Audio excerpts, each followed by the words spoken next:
The year is 18 BCE. Inside a Roman courtyard, torches flicker against marble walls. A trembling woman, her dress torn, kneels before her father. She has committed the greatest sin a Roman matron could commit: adultery. And tonight, Roman law says she does not deserve mercy. But what punishment awaits her? Will she be strangled? Buried alive? Or forced to endure a humiliation so public, so cruel, that her name will echo in whispers for centuries? In ancient Rome, adultery was not just betrayal, it was treason against the family, against society, and against the gods. And the punishments? They were designed not merely to kill, but to destroy the soul. What you're about to hear is the story of Rome's most brutal, dramatic, and shocking punishments for adultery, drawn directly from history, laws written by emperors, enforced by fathers, and carried out in blood. This is Royal Conspiracies, where we uncover the darkest secrets of empires. If you want more shocking history, real stories that textbooks never dared to tell, then hit subscribe, like, and share right now. Let's journey into the heart of Rome's cruelest justice. The roots of Rome's war against adultery go back to its very foundation. As early as the 5th century BCE, the 12 Tables, Rome's first written laws, gave the paterfamilias, the father, the absolute right over his household. This meant if a daughter or wife was caught in adultery, her fate was in her father's hands. And Roman fathers did not forgive. Historical accounts suggest that some women were killed on the spot, strangled with a cord, stabbed, or even thrown into the Tiber River, their shame drowned beneath its waters. By 18 BCE, Emperor Augustus formalized this cruelty with his infamous Lex Julia de Adulteriis Coercendis, the Julian law on adultery. This law declared adultery a crime against the state, punishable not only by death, but by public humiliation, exile, or forced prostitution.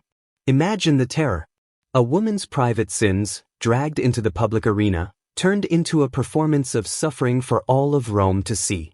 Even Augustus himself was not free from its shadow. His own daughter, Julia the Elder, would fall victim to this law in one of history's most tragic scandals. But that story is yet to come. For now, understand this. In Rome, desire could be fatal, and adultery was punished with iron, blood, and fire. The year is 2 BCE, and Rome is at the height of its glory under Emperor Augustus. The empire stretches across continents, its armies undefeated, its wealth unmatched. But within the marble palaces of the Palatine Hill, shame is brewing in the emperor's own bloodline. Julia, the daughter of Augustus, was admired by the people. She was elegant, witty, and adored by Rome's elite. To the public, she seemed the perfect Roman matron. But behind the gilded doors, Julia led a life of scandalous excess. According to historians like Seneca and Macrobius, Julia took lovers freely, meeting them not in secrecy, but in public places, the very Forum Romanum, where senators debated and temples rose to the gods. She mocked her father's moral laws by breaking them at the very heart of the empire. Rome was stunned. When news reached Augustus, the emperor was humiliated beyond measure. This was no ordinary woman committing adultery, it was the emperor's own daughter. And worse, her lovers included some of Rome's most powerful men, threatening the stability of Augustus' carefully built regime. Augustus had no choice. By his own Lex Julia de Adulteriis, Julia must face punishment. The verdict was swift, cruel, and final. She was banished to the barren island of Pandateria, modern Ventotene, a rocky prison surrounded by endless sea. Her companions? No slaves, no servants, no comforts. Only silence. Stripped of wine, forbidden men, and cut off from her children, Julia wasted away in isolation. The once admired daughter of Rome now became a living ghost. Augustus' cruelty did not end there. When Julia's mother, Scribonia, begged to join her in exile, Augustus allowed it, but only as a bitter reminder of the family's disgrace. In 14 CE, when Augustus died, Julia begged for forgiveness from the new emperor, Tiberius. But he despised her even more. Under his rule, she was left to starve, her wealth confiscated, her body broken by years of loneliness. Thus, The law that Augustus had created to protect Rome's morals devoured his own bloodline. The message to Rome was clear. No woman, not even the emperor's daughter, was above punishment. And if Julia could suffer such a fate, what hope was there for ordinary Roman women? Rome thrived on spectacle. The Colosseum, the triumphs, the gladiators, all were designed to entertain and to terrify. But not all spectacles involved wild beasts or foreign prisoners. Some involved Rome's own women, accused of adultery.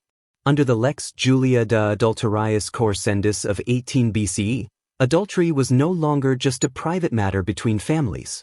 It became a public crime, tried before magistrates, with punishments carried out for the eyes of all Rome to see.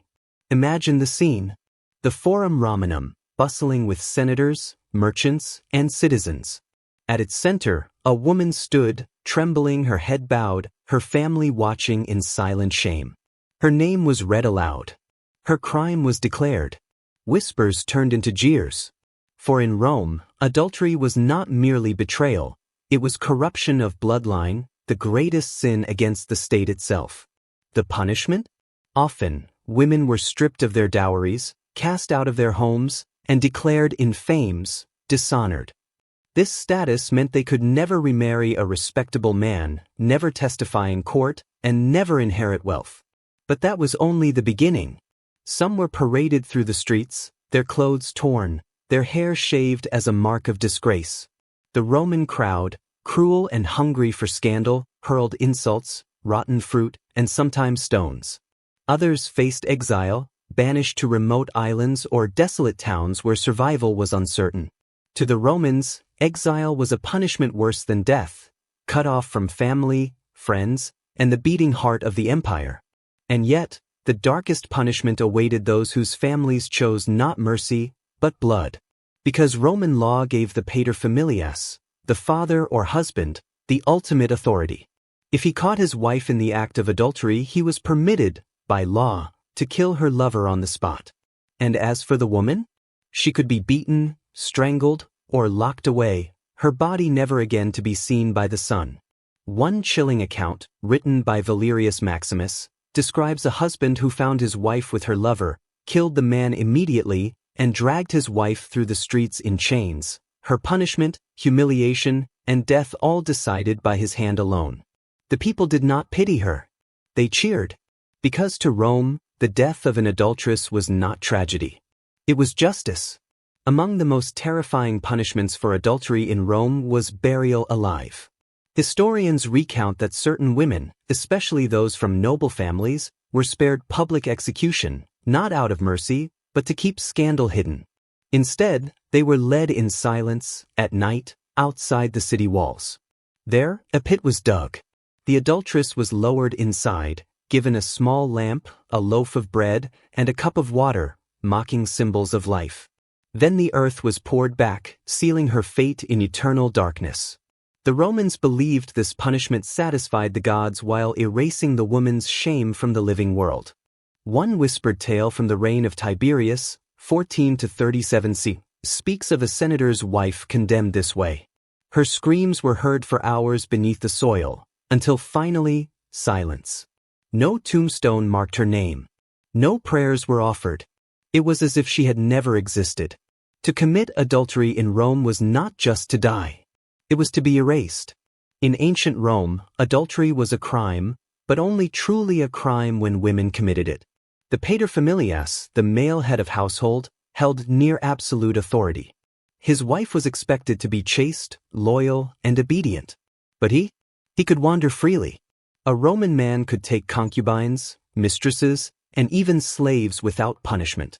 As long as he did not touch another Roman citizen's wife, or a young maiden under her father's protection, his actions were overlooked. This hypocrisy was written into law. The Lex Julia punished women with exile, humiliation, and death. But for men, adultery was rarely prosecuted. At most, they faced a fine or temporary disgrace. One infamous case comes from 37 BCE, when Marcus Antonius, better known as Mark Antony, flaunted his love affair with Cleopatra. While whispers of adultery swirled, Rome did not punish him. Instead, They painted Cleopatra as the corrupting influence, while Antony's betrayal was excused as weakness, not crime. For common men, the law was even looser. A husband could catch his wife in the act, kill her lover instantly, and still face no charges. Yet if a wife caught her husband with a slave or concubine, she had no right to act. Her silence was demanded. This unequal justice revealed the true cruelty of Roman society. Adultery was never about love or even morality. It was about control, the purity of lineage, the father's authority, and the state's power over women's bodies. And when women dared to challenge this system, the punishments became legendary. Not every adulteress in Rome was executed. Some were left alive, but stripped of all dignity. In several recorded cases, women were paraded half-naked through the streets, their hair cut short, their faces smeared with ash. Crowds hurled insults, rotten food, even stones. The punishment was not death, but eternal shame. Others, declared infames, were forced into Rome's darkest fate. Life as a prostitute, their bodies sold in the very taverns and brothels where once they dined as noblewomen. For Rome, this was worse than death. To take a matron of high birth and reduce her to a spectacle of disgrace, a living warning to all women who might dare betray their husbands. In the end, these punishments made adultery not just a sin, but a theater of public cruelty. In Rome, adultery could destroy more than marriages, it could destroy empires. From the reign of Augustus onward, accusations of adultery became a political tool. An emperor who wished to ruin an enemy did not need an army. He only needed a charge of sexual disgrace. One of the most infamous cases came under Emperor Tiberius, 14 to 37 CE. Paranoid and suspicious, Tiberius accused the wives of his political enemies of adultery. Once condemned, these women were exiled or executed, and their husbands' reputations crumbled with them. Later, under Emperor Domitian, 81 to 96 CE, the cruelty reached new heights. Domitian revived the ancient laws of morality, punishing adultery with merciless severity. He even accused his own wife, Domitia Longina, of infidelity. Though he briefly exiled her, he later brought her back, not out of forgiveness, but because emperors could bend the law however they pleased. But ordinary citizens had no such power. When a senator was accused, his wife could be paraded in shame, while his political career ended overnight. In Rome, even a whisper of adultery could silence a rival forever. Adultery, then, was never just about passion. It was a blade sharpened by emperors, used to cut down those who stood in their way. And for the women caught in this deadly game, punishment was inevitable. They became pawns, sacrificed on the altar of power. In Rome, the paterfamilias, the father, was judge, jury, and executioner. If a daughter or wife was caught in adultery, he had the legal right to decide her fate. Some fathers chose exile or silence. Others chose blood. Accounts tell of women locked in dark rooms, left to starve. Others were beaten with rods, strangled with cords, or forced to take poison, all by their own fathers or husbands' hands. For Romans, this was not murder. It was duty. A father who punished adultery preserved the honor of his house. A husband who killed an unfaithful wife restored his dignity. The law watched and approved. For centuries, Roman law silenced women with chains, exile, and death. But not every accused adulteress went quietly. Some resisted, some mocked their judges, and some turned their punishment into a stage for defiance. One story, whispered in the writings of Roman moralists, tells of a matron brought before the Forum Romanum in the 1st century CE. Her crime, adultery with a young senator. The court was packed. Magistrates sat in their ivory chairs, scribes ready with tablets. The crowd gathered, hungry for scandal. The woman's husband accused her of violating his honor, the god's laws, and the emperor's morality. But when asked to confess, she did the unthinkable. She raised her voice against him. She listed, one by one, the slaves, concubines, and even married women her husband had taken to his bed. The forum erupted with gasps. The magistrates shouted for silence. Her words were struck from the record. But she had made her point. Rome's law was not about purity. It was about control. She was still condemned to exile, but her boldness lingered in the minds of all who heard her. Another tale comes from the reign of Emperor Claudius, 41 to 54 CE. A noblewoman accused of adultery was stripped of her jewelry and fine robes, her hair cut ragged.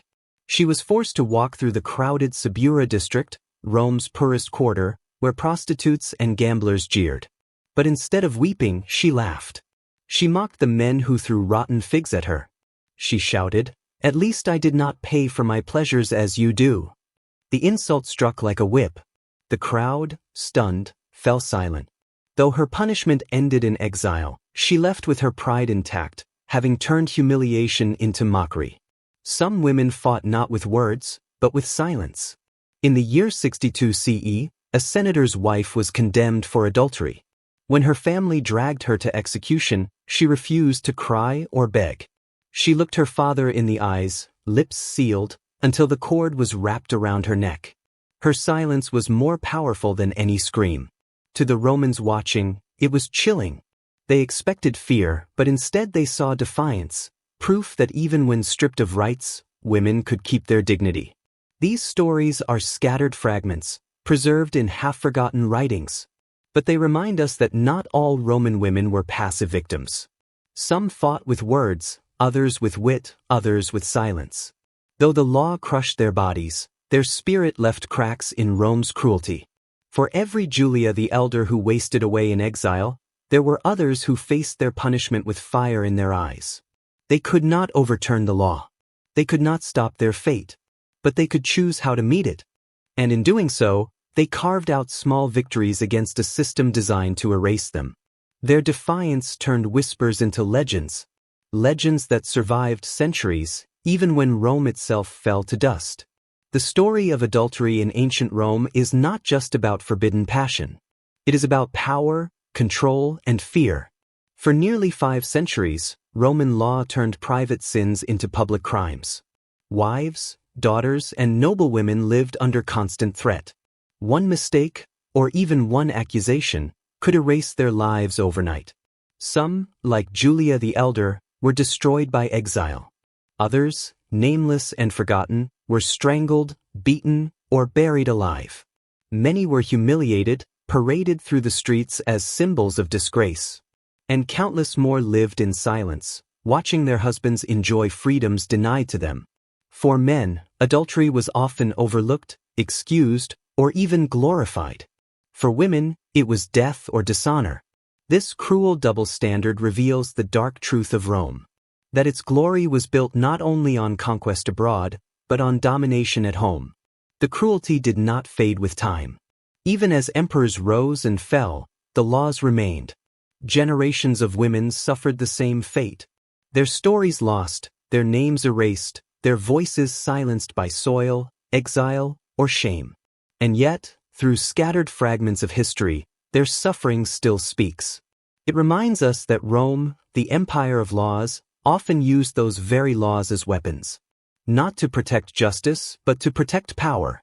So the next time you imagine the marble beauty of Rome, the triumphs of emperors, or the roar of gladiators, remember also the hidden screams of the women who paid the price for desire.